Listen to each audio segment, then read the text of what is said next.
James Dutton for Pro Boxing Fans. Delighted to be joined here at MTK Golden Contract Light Heavyweights with Darren Barker. Darren, how are we doing? Yeah, very well, thanks. I do you know what? I've actually got a banged up leg. I went go-karting last night and someone smashed into me, so I'm a bit sore. Didn't expect that. No, there you go. Like I say, Golden Contract, working the Showtime for Sky Sports. How'd you find it? Yeah, it was alright. It wasn't the most entertaining show in the world, was it? You know, but there was some disciplined displays in there. Hosea Burton, spot on, you know, done what he had to do, didn't have to get carried away after that first round knockdown. And yeah, same with Conroy. And I mean, that one at the end there, Blotniks, you know, I see him in Riga in the World Boxing Super Series semi-final, and I knew he was dangerous.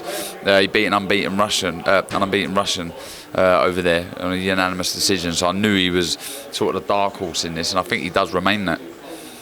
Did you expect him to beat Ward in that fashion? Do you know what? I was massively on the fence. I knew he was, or is a very good fighter, and I knew he'd cause Ward problems. But honestly, he probably thought Ward, you know, height and range, etc., he might be able to get the job done. But yeah, I'm not surprised. Going forward into the semi-finals and then onto the finals as well, you said Blotniks is the dark horse to the competition. Who's your favourite? Burton. For me, when he gets into a rhythm, he's such a dangerous fighter. Flows so nicely behind the jab, and just, you know, when he gets in that rhythm, he's a very tough man to beat. So yeah, I've still got him favourite. Now, going away from the Golden Contract, sticking with the Sky Sports and Metrum side of things, you do your TV shows with Chris Lloyd. Yeah. How are you enjoying that side of things? I'm living the dream. Absolutely living the dream. To still be involved in the sport in some capacity is brilliant, you know. Yeah, very thankful. I'm very fortunate to be doing what I do, and I love it. You know, Chris is bang on. He's a great lad, and yeah, I'm just so passionate about the sport. I love it. It's my life. It has been my life since I was a kid. So to, like I say, to still be involved in it in this capacity, brilliant. There is one more show of the year for Metrum. That is next Thursday, 19th December. Richard Riakporhe, Jack Massey headlining Next Gen show. Talk us through that. How do you see that fight going first with the headliner? But do you know what? I fancy Riakporhe. You know, he's just, I like the rawness of him, and the power that he carries is evident. So yeah, I fancy him. I'm looking forward to the show. York Hall, my old stomping ground. I've boxed there. It's the venue I've boxed at most. So I love going back to York Hall. So I'm going there just as a fan. Absolutely, and the undercard's not too bad itself. Got Shannon Courtney, Charles Frankham, Craig Richards, a lot on the undercard.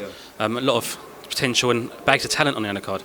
How good is it to see these guys coming through with Metrum? Yeah, great. It's a great opportunity for the youngsters. He's got such a big stable already. You know, that I think it's great that they've created these next gen shows to get them on there and get them on a platform to showcase their skills. There's no doubt, you know, all of them from top to bottom are very talented fighters. So yeah, it's good to see them get the airtime they deserve. Just how important is it for fighters at that stage of their career to be getting not only regular shows and staying active, but TV shows? Well, look, it's nice to show off. Like, that's basically what it is. You know, you're showing off in front of people, whether it's on TV or the crowd. But it's about how you start. It's about being busy. You know, that's the most important thing. Staying active. You hear it, you know, in other sports, being match fit. Well, it's so important in boxing for your timing, your distance, etc. So yeah, it's about being active. That's the most important thing for a young pro. Last time we spoke, you wasn't 100% sure on whether or not you'd be working in the corners with Dave Allen going ahead in the future, especially not on the smaller shows, things like that, we may be facing against opposition. But Dave is himself now coaching. He's got Danny Morale, and he's got a few amateur lads. How is Dave? How's he getting on that side of things? He's good as gold. He's good as gold, Dave.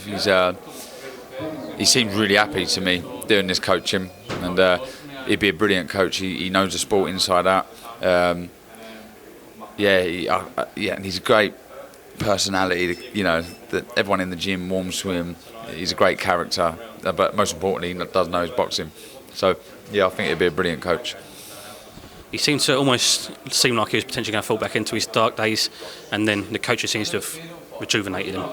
How important is it for him to continue that going forward? It's about him having structure and his real passion. His boxing, he loves it, whether it's coaching or doing it himself. But it's about him just being busy, keeping active. You know, it's all right for us in London here. There's just so much going on. But up in Conisborough, there's not an awful lot going on. So it's about him keeping busy. He's a star. He's an absolute star, and I know he'll be successful in anything he does. Do you know if Dave's looking to get back in the ring himself anytime soon? Oh, I don't know. No idea. Perfect. Darren, thank you for your time and thanks for speaking to Pro Boxing fans. Top man. Cheers.